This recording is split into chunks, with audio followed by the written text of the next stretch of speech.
Assalamualaikum warahmatullahi wabarakatuh. Perkenalkan, nama saya Tiara Adela Putri, NPM 234111152, kelas MNJ 23B. Di sini saya akan menjelaskan tentang materi eksternalitas. Mari kita mulai. Yang pertama adalah pengertian.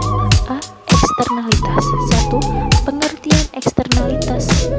Eksternalitas menurut N. Gregory dan Q adalah dampak tindakan seseorang atau suatu pihak terhadap kesejahteraan atau kondisi orang atau pihak lain. Jika dampaknya merugikan, maka hal itu disebut eksternalitas negatif. Sebaliknya, jika dampaknya menguntungkan, maka disebut eksternalitas positif.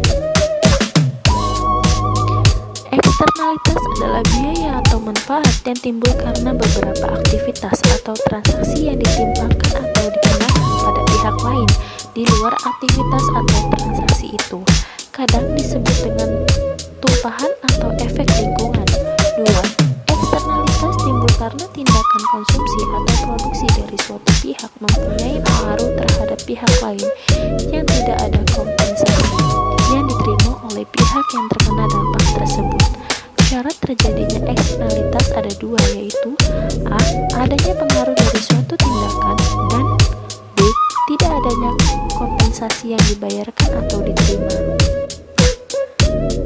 Eksternalitas bagi masyarakat dapat berupa manfaat atau benefit to society maupun beban atau biaya cost on society.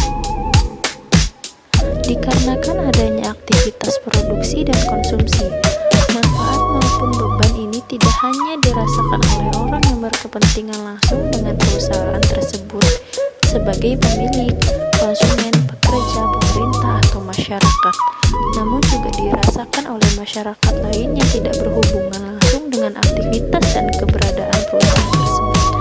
Limpahan atau spillover dari manfaat atau beban ke masyarakat yang berkepentingan dengan aktivitas tersebut dinamakan eksternalitas, atau dampak keberadaan suatu aktivitas produksi maupun konsumsi terhadap masyarakat luas yang tidak berhubungan atau berkepentingan langsung dengan aktivitas tersebut.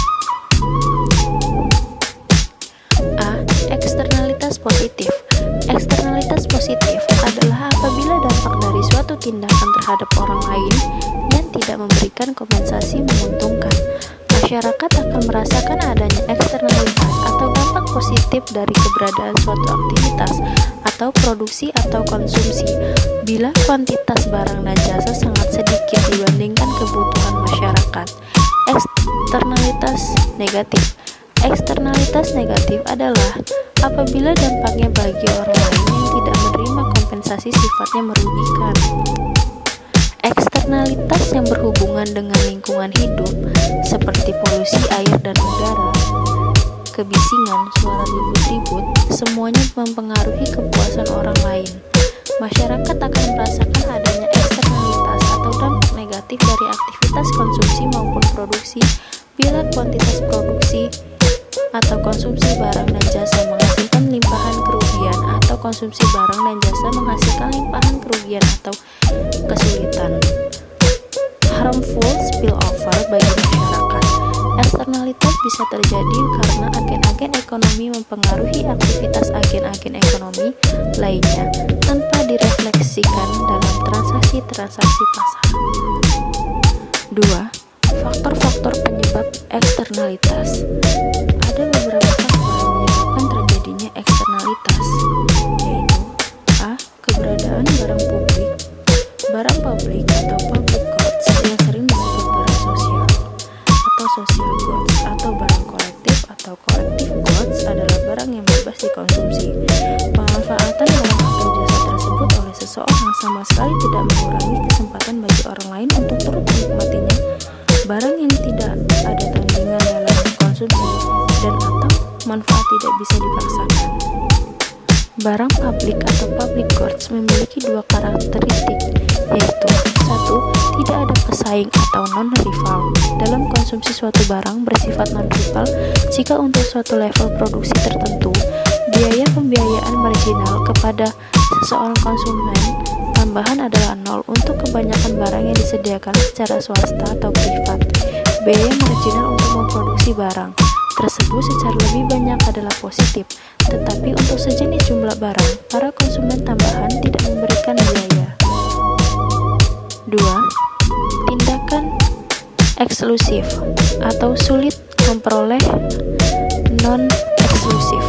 Sifat pertama yang membedakan barang-barang publik dengan barang-barang lainnya adalah apakah orang-orang bisa menikmati barang-barang yang dibeli dan dimiliki secara sendiri atau tidak. Untuk barang-barang privat, biasanya eksklusivitas ini bisa dilakukan. Jadi kalau barang-barang privat bisa dipisahkan pengkonsumsiannya, maka barang-barang publik sangat sulit pisahkan pengonsumsinya. Sekian video dari saya. Terima kasih. Wassalamualaikum warahmatullahi wabarakatuh.